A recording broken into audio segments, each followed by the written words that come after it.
कर्म जपो ध्यानम ज्ञानम चेति समासतः, ये पंच कर्म है। इन्हें धर्म कहा गया, ये कर्तव्य कहलाते हैं। तो सर्वप्रथम तप है, तपस्या करनी चाहिए। शिव का स्वरूप ही तप वाला स्वरूप है। तप के बिना किसी के जीवन में भी कोई निखार नहीं आता। कच्ची ईंटें, उनसे बना हुआ मकान चिरस्थायी नहीं होता, लेकिन यदि उन्हीं ईंटों को आग में पका दिया जाए, तपा दिया जाए, तो फिर वो ईंटें इतनी मजबूत हो जाती हैं कि उन ईंटों से बना हुआ मकान सैकड़ों वर्षों तक टिकता है। आपने देखा होगा फौजियों को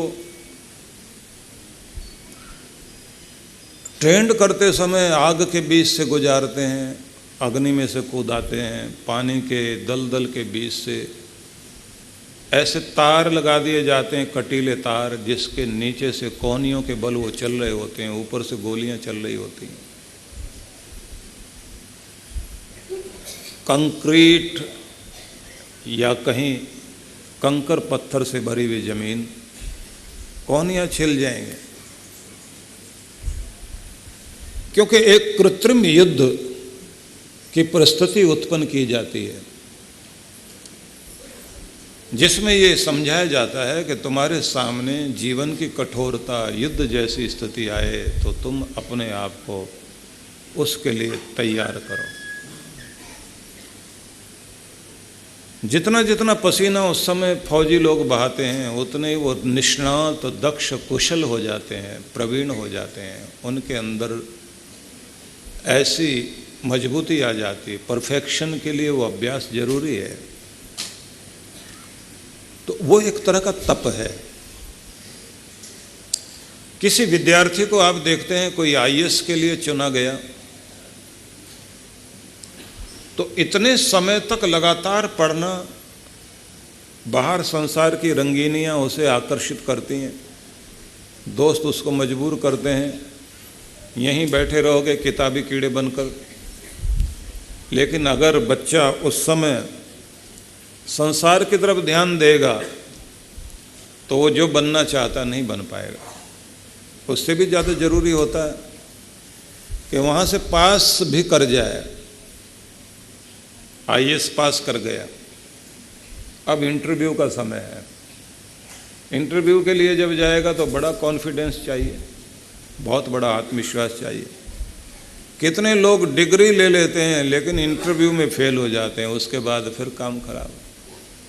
क्योंकि वो व्यक्तित्व भी तो चाहिए, वो हौसला भी चाहिए, वो पर्सनैलिटी, जिसे देखने के बाद इंटरव्यू में इंटरव्यू लेने वाला ये कह सके कि तुम वो व्यक्ति हो जो इस जगह पास करने के बाद उस कुर्सी पर बैठो कि तुम दूसरों को नियंत्रित करने के साथ साथ बड़े बड़े फैसले ले सको।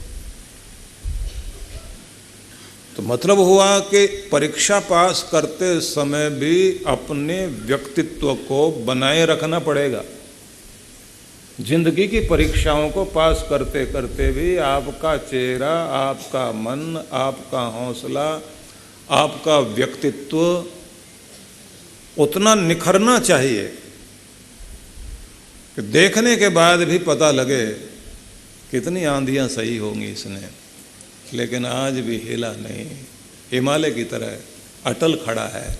बस उसी समय उसको सैल्यूट मिलने शुरू होते हैं, क्योंकि जैसे इंटरव्यू में पास हो गया और उसको अपॉइंटमेंट लेटर दिया और साथ में कहा कि 3 महीने की या जो भी ट्रेनिंग होती है वो होने के बाद अब आपको लाल बत्ती वाली गाड़ी मिलेगी, पुलिस वाले सैल्यूट करेंगे, दुनिया सैल्यूट करती है, तब वो निकल कर जब चलता है तो लोग सैल्यूट करते हैं। तो किसको सम्मान दिया जा रहा है? उसकी तपस्या को सम्मान दिया जा रहा है। तपस्या में अपने आप को निखारना। तो ये ध्यान रखिए, जो संसार की रंगीनियां देखने में लगे रह गए, आराम पसंद बने रह गए, वो सारी दुनिया को सलाम करते घूमते हैं, दुनिया उनकी तरफ नहीं देखती।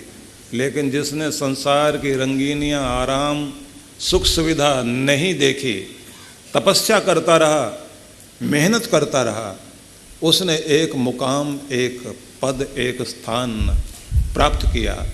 उसके बाद जब वो अपने पद पर बैठता है तो अब वो किसी को सलाम करता हुआ नहीं घूम रहा, दुनिया उसे सलाम कर रही है। तो अपने आप को अपने तप से वहाँ पहुँचाओ कि दुनिया तुम्हें सैल्यूट कर सके, दुनिया तुम्हें सम्मान दे सके। शिव भगवान के प्रति श्रद्धा रखने वाले लोगों के लिए ये कहा गया, या हम ऐसे कहें कि भगवान के प्रति जो श्रद्धा रखते हैं उनके लिए सबसे पहला कर्तव्य है तपस्वी बने। तपस्वी बनने में जो ज़्यादातर व्याख्याकारों ने अर्थ किए हैं उसमें कहा गया है कि तप का मतलब है सात्विक आहार, उपवास, संयम, शरीर की शुद्धि, ये शारीरिक तप आदि करते हुए चलें। इनके द्वारा आप अपने आप को सुदृढ़ करें। लेकिन दूसरी तरफ अगर हम कहेंगे, दूसरा भाव ये है कि आपके नियम, जो आपने जीवन में नियम बनाए, तो सुने ध्यान से।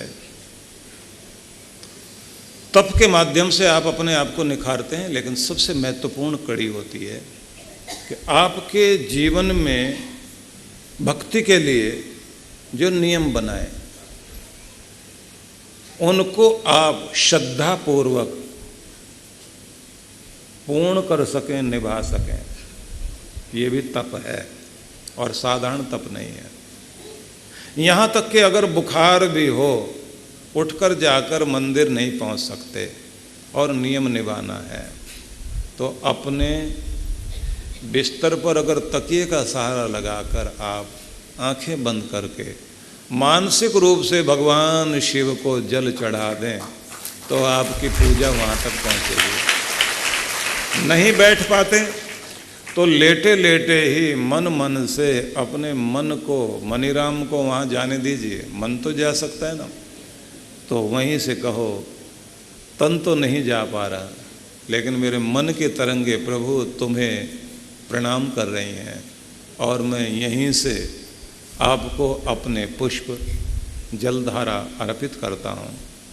और फिर अनुभव करना कि आप वहीं शिवालय में बैठे हैं। आदि शंकराचार्य ने अद्भुत ढंग से मानसिक पूजा के विषय में व्याख्या की, जिसमें एक महत्वपूर्ण बिंदु है कि जो आप पूजा करते हैं उस पूजा में हाथ से करके आए उसका अपना लाभ है, लेकिन मानसिक पूजा 10 गुना ज़्यादा लाभ देती है। लेकिन मानसिक पूजा, मानसोपचार साधारण चीज नहीं है, उसकी भी विधि है, उसका भी एक तरीका है। उस पूरे उपाय को अगर आप अपनाते हैं तो आप यहीं बैठे बैठे पहुंच सकते हैं केदारनाथ। तो केदार घाटी में पर्वत शिखरों में जहाँ बर्फीले पहाड़ हैं, चारों तरफ से घिरा हुआ वो स्थान, जलधारा बहती हुई नदी नीचे की तरफ आ रही है, 3 तरफ पर्वत आसमान को छू रहे हैं। आपको अनुभव होता है कि मैं उस स्थान में हूँ जहाँ ये पृथ्वी और आकाश दोनों का मिलन हो रहा है। हालांकि पृथ्वी का वो भाग जहाँ से चलते चलते हम लोग कैलाश मानसरोवर जाते हैं ना, तो 22,000 फुट ऊंची चोटी जहाँ पर दिखाई देता है, बादल भी नीचे रह गए। लगता है जैसे आसमान झुक गया है। तो कैलाश मानसरोवर में जब आप पहुंचते हैं, मानसरोवर झील अलग दिखाई दे रही और कैलाश ऊपर की ओर, तो जब आप वहाँ खड़े होते हैं तो अनुभव में आता है कि मेरे पाँव जमीन पर हैं लेकिन मेरा सिर शिखरों को छू रहा है, मतलब आसमान तक मेरा ध्यान जा रहा है। ये वो स्थान है जहाँ से पृथ्वी का मध्य भाग, जहाँ से पृथ्वी और आसमान एक हो रहे हैं और बीच में भगवान शिव की कृपा विराजमान है। तो यहाँ मैं खड़ा हुआ हूँ, तो कभी कभी वहाँ तक पहुँच सकें शरीर से तो बहुत अच्छा, लेकिन एक बार पहुँच के आ गए, या फिर आपने कोई फिल्म देखी तो फिल्म के माध्यम से ही चल कर के पहुँच जाओ। मानसिक रूप से आप उस सरोवर में स्नान करके आइए, और एक मज़े की बात होगी अगर आप वहाँ अनुभूति करते हैं कि कितनी ठंडी हवा, कितना बर्फ़, तो आपको सीरन महसूस होने लग जाएगी। आपको महसूस होने लगेगा कि आप जहाँ बैठे हुए हैं आप वहाँ नहीं हैं, आप पहुँच गए हैं कैलाश में, या केदारनाथ आप गए हैं। तो केदारनाथ मानसिक रूप से जब आप पहुँच जाते हैं तो आपको लगता है कि पर्वतों के मध्य में घिरा हुआ ये स्थान, कहाँ मेरे प्रभु ने आकर डेरा लगाया, वहाँ तक आज मैं भी पहुँच गया हूँ।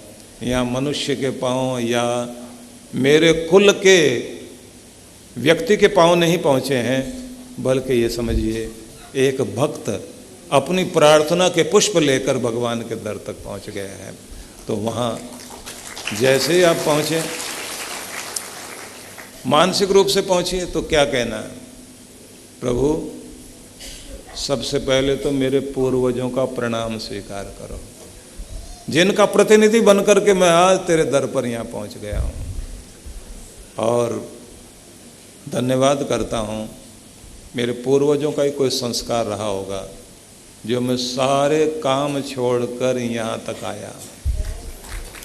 मेरे गुरु की कृपा रही होगी जिसने मेरे अंदर ये तरंग पैदा किए कि मुझे यहाँ आना है, तो मैं आ गया। मैं इस सारी दुनिया को बहका लेता हूँ, लेकिन आज तो मैं तेरे भाव में बह करके यहाँ पहुँच गया हूँ। अब भगवान मुझे बहका कर मत छोड़ना, अब ऐसा कर दो कि मैं तेरा ही हो जाऊँ, तेरा ध्यान करते करते संसार को भी निभाऊँ, संसार के भी कर्तव्य करता रहूँ। तो बिल्कुल भाव भावना पूरी ऐसी बना लेनी चाहिए, भले ही आप अपने घर के मंदिर में बैठे हैं, लेकिन मानसिक रूप से आप पहुँचिए माँ। तो कभी कभी आपका शरीर साथ नहीं देगा, लेकिन मन को ऐसा बनाओ वो साथ दे। होता उल्टा है, हमारा शरीर तो साथ दे रहा होता है पर हमारा मन साथ नहीं देता। मन कहता छोड़ो भी, ऐसे क्या भक्त बनेंगे, पूरी दुनिया देख ली हमने, कोई इतनी भक्ति नहीं करता। और आजकल तो जोशी लोग कहने लग जाते हैं भक्ति ज़्यादा हो गई भैया, ये छोड़ दो नहीं तो फल नहीं मिलेंगे तुम्हें। तो आदमी सोचता है लगता हमने कुछ ज़्यादा कर ली है। भक्ति जितनी भी करोगे कम है। मैंने कहा था ना कि रैदास ने गाया था, बहुत जन्म बिछड़े हो माधव, ये जन्म तुम्हारे लेके, न जाने कितने जन्म पहले मैं तुमसे बिछड़ गया था, अब तेरी याद इस जन्म में आई है तो अब ये जीवन मेरा नहीं तेरा हो गया, अब तुम तेरा हो गया, अब तेरे लिए जीऊँगा। थोड़ा थोड़ा आप आगे आ जाइए। कुछ लोग प्रेम से आना चाहते हैं तो उनको जगह नहीं मिल पा रही है। जो आगे बैठे हैं वो तो ठीक बैठे हैं, क्योंकि इससे आगे जो है ना, जो पीछे वाले हैं वो थोड़े थोड़े सरक जाएं ईमानदारी से। कब कुछ कुछ लोग एक दूसरे को देख रहे हैं, गर्मी पहले इतनी हो रही है और क्या करोगे, थोड़ा थोड़ा सरक जाइए। अभी तप की बात हो रही है ना, तपस्या में तो कहते हैं ना तपः सहने, तप का अर्थ होता है सहन शक्ति को बढ़ाना, और सहन शक्ति को बढ़ाने का भी यहाँ अर्थ होता है कि प्रसन्नता पूर्वक सहते हुए कर्तव्यों का पालन करना तप है। बस ये परिभाषा याद रख लीजिए, प्रसन्नता पूर्वक कर्तव्यों को निभाना और प्रतिकूलता को बर्दाश्त करना, ये तप है। कृष्ण भगवान ने 3 तरह के तपों का उल्लेख किया, जिसमें वाणी का तप भी है, शरीर का तप भी है और मानसिक तप भी है। इस सब के संबंध में भी थोड़ी चर्चा करेंगे, लेकिन इस समय मैं आपको बता रहा हूँ कि आप अपने आप को इतना तत्पर कर लीजिए कि आपके नियम पूरे हो सकें, आपके कर्तव्य पूरे हो सकें, आप आलसी ना बने, अपने आप को जंग ना लगने दें। किसी लोहे में जो लगा हुआ जंग होता है ना, वो लोहे को खा जाता है। आप जानते हैं बहुत सारे गुनाहों में आलस्य को भी एक गुनाह माना गया है, लापरवाही को भी एक पाप माना गया है। लापरवाह होना और आलसी होना ये भी एक पाप है, ये भी एक गुनाह है, और ये गुनाह हमें करना नहीं चाहिए बिल्कुल ही, क्योंकि हम ऐसे व्यक्ति बन जाते हैं अगर आलसी हैं जिसमें गति नहीं है,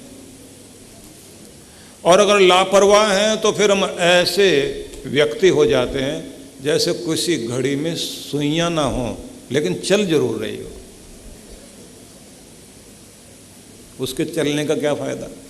लापरवाह आदमी कुछ काम भी कर रहा हो, इधर चला जाए उधर चला जाए, लेकिन उसके चलने फिरने का कोई परिणाम नहीं निकलता। तो लापरवाही और आलस्य ये तो बिल्कुल नहीं होना चाहिए। और जो तपस्वी आदमी होता है उस आदमी के पास सबसे बड़ा गुण यही रहता है कि वो आलसी नहीं होता, लापरवाह नहीं होता। इसका मतलब क्या हुआ? जिम्मेदार होता है, कर्तव्यनिष्ठ होता है। कोई भी एक जिम्मेदार आदमी कहीं भी खड़ा हो, अकेला काफ़ी है, सब कुछ ठीक कर देगा। पूरे घर में एक समझदार और जिम्मेदार आदमी हो जाए, उस कुल को चमका देगा। किसी संगठन में एक जिम्मेदार और समझदार आदमी हो, संगठन को चमका देगा। और एक लापरवाह और आलसी आदमी महत्वपूर्ण स्थान में बैठ जाए, सारे किए कराए को मिट्टी में मिला देगा। तो अपने आलस्य को जीतना है, अपनी लापरवाही को जीतना है। जिम्मेदार बनिए। ऐसा जिम्मेदार नहीं, किसी ने कहा, कंपनी ने विज्ञापन निकाला, जिम्मेदार आदमी चाहिए, बहुत जिम्मेदार, अच्छी तनख्वाह दी जाएगी। एक आदमी पहुंच गया, उसने कहा साहब मैं बहुत जिम्मेदार हूँ। अच्छा, तुम्हें नौकरी दी जाए तो पहले ये बताओ कि तुम कितने जिम्मेदार हो? बोले 10 कंपनियों में से निकाला गया, हर गलती का जिम्मेदार मुझे ही ठहराया गया। हर किसी ने कहा यही जिम्मेदार है, यही जिम्मेदार, तो महाराज मुझे रख लीजिए। तो ऐसा जिम्मेदार नहीं चाहिए, ऐसा जिम्मेदार जो दूसरों की भी गलतियों को सुधार दे, और जिसके जाते ही पूरे मशीनरी में ऊर्जा आ जाए, शक्ति आ जाए, तो उसे कहा जाएगा जिम्मेदार। और वो वही हो सकता है जिसकी ज़िंदगी में तप होता है। तो ये ध्यान रखिए, महान कार्य के लिए सहा गया कष्ट तप है। भक्ति के लिए सहा गया तप या दर्द वो तप है। इसी प्रकार से जब आप विद्या के लिए कष्ट सहते हैं तो उसका नाम तप है, ज्ञान प्राप्ति के लिए। इसी प्रकार से जब गुरु प्राप्ति के लिए, गुरु ज्ञान के लिए कष्ट सहते हैं, वो कष्ट कष्ट नहीं होता, वो भी तप कहलाता है। और उस तप को करने वाला तपस्वी धन्य होता है।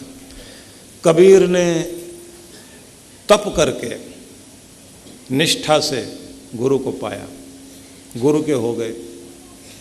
और उसके बाद गुरु ने जहाँ खड़ा किया वहीं खड़े होकर अपना मन इतना गुरु से जोड़ लिया। स्वामी रामानंद महाराज कबीर को बाहर खड़ा करके और बोल कर गए, देखो कबीर तुम बाहर रहना, समय हो गया भक्ति का, मैं थोड़ा साधन भक्ति कर लूँ, और भक्ति साधन के बाद जब उठूँगा तो क्योंकि सर्दियाँ शुरू हो गई हैं तो रजाई लेने के लिए चलेंगे मार्केट में। कबीर बाहर खड़े रहे, सेठ आए मिलने के लिए, गुरुजी से मिलना है। बोले वो तो है नहीं, अभी मार्केट गए हैं, रजाई खरीद रहे हैं। आवाज़ गुरुजी के कान में भी पड़ गई, वो तो भक्ति में बैठे हुए थे। जब उठ के आए बोले तूने झूठ क्यों बोला, मैं तो अंदर बैठा हुआ था। बोले महाराज मैंने तो अपना मन आपके मन से जोड़ा हुआ था, और आपकी तरंगे बता रही थी कि आप बैठे जरूर भगवान की भक्ति में थे, लेकिन इस समय रजाई का मोल भाव कर रहे थे। स्वामी रामानंद ने कहा, बोल तो तू सही रहा है, लेकिन अगर ऐसा मन जोड़ेगा तो फिर मैं चलूंगा कैसे। कबीर ने कहा, मैं क्या करूं, मैं तो अब तुम्हारा हो गया, अब मेरा मन मेरा नहीं रहा, मैं तो अपने गुरु का हो गया। और गुरु में से जो भी तरंग आएगी वो तो यहाँ इस स्क्रीन पर, मतलब यहाँ रिफ्लेक्ट होगी। गुरु के अंदर जो चल रहा होता है, इधर से आप कोई सीडी लगाते हैं तो स्क्रीन पे दिखाई देती ना, डीवीडी वगैरह। तो गुरु के अंदर चलती हुई भाव तरंगे आपके जीवन में भी चमत्कृत हो जाए, ऐसी तपस्या के द्वारा अपने आप को गुरु के भक्त बनकर शरणागति प्राप्त करें तो कल्याण होता है। इतनी श्रद्धा होनी चाहिए। हुक्म हुआ कहीं भी कि पहुंचना है, बस सब काम छोड़े और पहुंच गए। क्योंकि मानना किसको है? सिर्फ गुरु को। सुनना किसको है? गुरु को। पहुंचना कहाँ है? गुरु की शरण में। तो जब हम इस तरह से तप करते हैं तो ये गुरु भक्ति अद्भुत कार्य करती है। और इसी का परिणाम होता है, जैसे बुद्ध का एक शिष्य सारिपुत्त, सारिपुत्त इतना श्रद्धालु, जब उसे बुद्ध की शरण मिली तो बुद्ध की शरण में रहता है। उसने कहा था कि मैं बहुत सारी जिज्ञासा लेकर आया हूँ, उनका समाधान कैसे होगा? तो बुद्ध ने कहा, जिज्ञासा लेकर आए हो, मन में प्रश्न उठाना, मुंह से नहीं बोलना, रहना यहीं, सब शांत हो जाएगा, अपने आप शांत हो जाएगा। और उसके बाद ये हुआ, कुछ अरसे के बाद, कुछ अवधि के बाद घटा ये कि सारिपुत्त की सारी शंकाओं का समाधान हो गया। और शंकाओं का समाधान हुआ तो थोड़े समय के बाद देखने में आया कि बुद्ध में जो कुछ बहता था, वो ज्ञान धारा, वही सब बहनी शुरू हो गई सारिपुत्त में। और जब वैसी सुगंध आने लग गई, वैसी भावधारा आने लगी, परिणाम क्या हुआ? बुद्ध ने देख लिया कि अब सुगंध आने लग गई है। पूछा, कुछ प्रश्न बाकी हैं, जो पूछना है पूछ लो। उसने कहा, प्रभु अब पूछने की बात बची नहीं है, अब तो अपने आप को आपके प्रति समर्पित कर दिया। और जैसे ही वो घटना घटी तो बुद्ध ने कहा, फिर यहाँ से उठो और जाओ, और जाकर के पूरे संसार में जो पाया है उसे बांटना शुरू कर दो। तो सारिपुत्र चला और दूर गांव में जाकर उसने कहा, जानते हो, अमृत का कूप मेरा सदगुरु है, उसके कुछ जल धाराओं को लेकर मैं यहाँ पहुँच गया हूँ, तो मैं खबरदार करने के लिए कि कहाँ भटक रहे हो, मेरे सदगुरु के वचनों को सुनो, तुम्हारा कल्याण हो जाएगा। उसने ज्ञान जो गुरु से पाया था वो देना शुरू किया और लोगों से कहे, ये जो मैं कह रहा हूँ मैं नहीं कह रहा हूँ, मेरा सदगुरु कहता है, और अगर कहने में कुछ गलत लग रहा हो तो समझना मेरे कहने में गलती है, और अगर अच्छा लग रहा हो तो समझ लेना मेरा सदगुरु मेरे अंदर बह रहा है। प्यासों की भीड़ इकट्ठी होनी शुरू हुई, लोग श्रद्धा से सिर झुकाने लगे। तो उसने क्या कहा, सारे प्रणाम जो मेरी तरफ कर रहे हो, मेरी तरफ नहीं मेरे गुरु की तरफ कर दो। और वो खुद भी हर दिन अलग अलग दिशा में प्रणाम करता था। लोग पूछते थे, किसे प्रणाम कर रहे हो? कभी उत्तर की, किसी दिन उत्तर दिशा में प्रणाम करे, किसी दिन दक्षिण में प्रणाम करे, किसी दिन पूर्व में, किसी दिन पश्चिम में। लोग पूछते थे, उधर कौन है? सारिपुत्र कहता था, जिधर जिधर मेरे गुरु का कार्यक्रम होता है वो जिधर चले जाते हैं उधर की दिशा में प्रणाम कर लेता है। हवाओं को कहता हूँ कि जाओ जाकर मेरे सदगुरु के चरणों को छू कर आओ। सूरज की किरणों से कहता हूँ तुमने मेरे सदगुरु को छुआ है, अब मुझे भी छू रहे हो। मेरे गुरु के शरीर को और उनके चरणों को छुआ है, तो अब मेरे माथे को छू देना, जिससे मेरा कल्याण हो जाए। बैठा कहीं भी है लेकिन जुड़ा हुआ अपने सदगुरु से। परिणाम देखिए, बुद्ध की पूरी सुगंध सारिपुत्र में उतर आई। ये श्रद्धा, ये तप, ये भक्ति आपको वहाँ लेकर जाती है। इसलिए ये ध्यान रखिए कि जब आप तपस्वी बन जाते हैं, श्रद्धालु बन जाते हैं, विश्वास वाले बन जाते हैं, तो उस समय शिव धर्म का पालन करते करते आप अपना कल्याण करते हैं। आगे कहा गया है कि एक तो हो गया तप, दूसरा हो गया कर्म। तो कर्म क्या? तो कहते हैं एक कर्म तो वो हुआ जिससे आप अपनी रोजी रोटी कमाएंगे, सांसारिक कार्य पूरे करेंगे। लेकिन शिव धर्म में दूसरा कर्म ये होगा कि जिस कर्म से मेरा रब रीझे वही कर्म कर्म है। मतलब आपको इष्ट का कीर्तन, इष्ट का पूजन, इष्ट का अर्चन, इष्ट की परिक्रमा, इष्ट की शरणागति, इष्ट के सानिध्य में बैठकर उनकी महिमा का गुणगान सुनना, महिमा का गुणगान करना। हर स्थान में जहाँ भी आप चले गए वहीं देख करके ईश्वर को याद करना, और ईश्वर को याद करते करते स्थिति ऐसी हो जानी चाहिए कि जहाँ बैठ गए वहीं आप खो जाएं, बैठे बैठे उसकी याद में आनंदित हो जाएं। तो आप गए, मान लीजिए आप कृष्ण भगवान को मानते हैं, तो द्वारकाधीश के दर्शन करने के लिए द्वारिका चले गए। तो द्वारिका में दर्शन किए और दर्शन करने के बाद आप वहाँ से उठे और जाकर समुद्र जहाँ पर है वहाँ पहुँचकर समुद्र की लहरें जहाँ से दिखाई दे रही हैं, एक किसी चट्टान पर जाकर के बैठ गए और वहाँ खड़े होकर बैठकर आप कह रहे हैं, समुद्र तुम साक्षी हो, जब मेरे गोविंद यहाँ आए थे उन गोविंद को तुमने देखा था, और ये सूर्य ने भी देखा था, इस धरती पर उन्होंने पाँव रखे थे, ये हवाएं भी उस समय वही हैं, तुम मुझे छू रहे हो।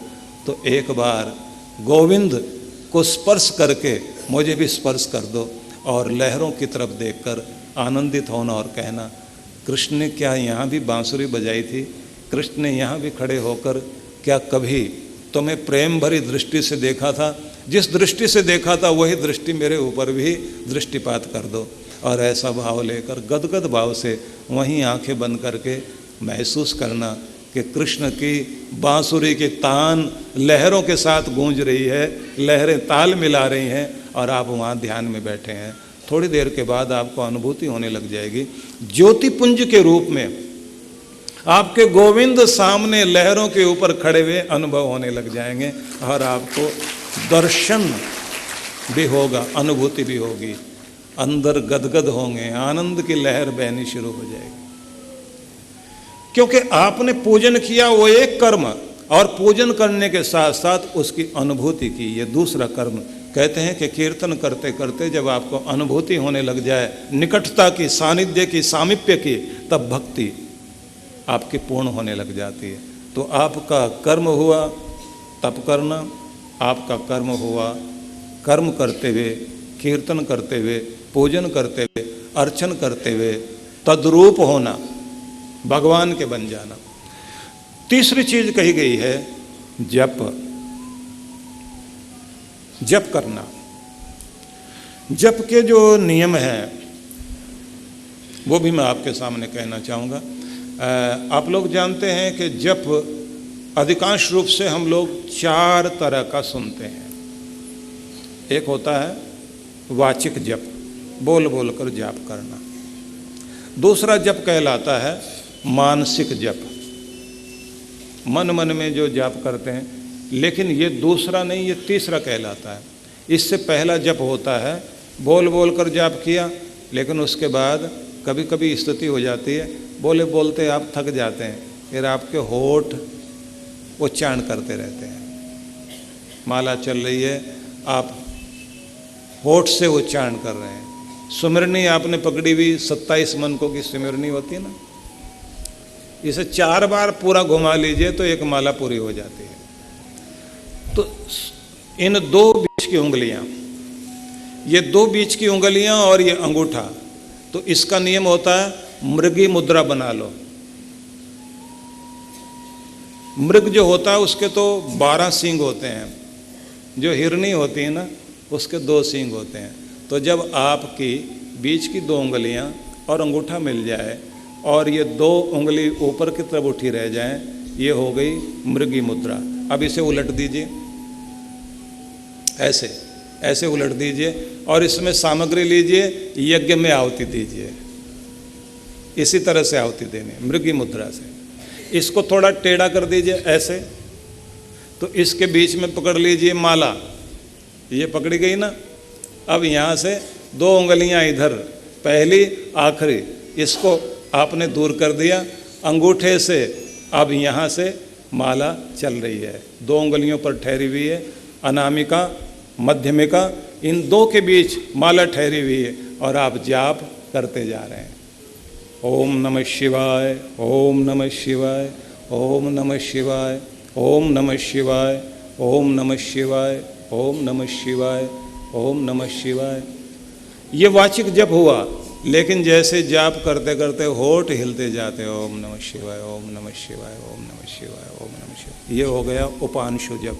और जब आपके अंदर ही अंदर माला चल रही है और आप बाहर से भी मन के चला रहे हैं, मन मन में माला चल रही है, वो हो गया मानसिक जप। और जब माला भी हाथ में नहीं है और कर्म संसार के हो रहे हैं, लेकिन अंदर ही अंदर आपके जाप चल रहा है, तब वो हो गया अजपा जाप।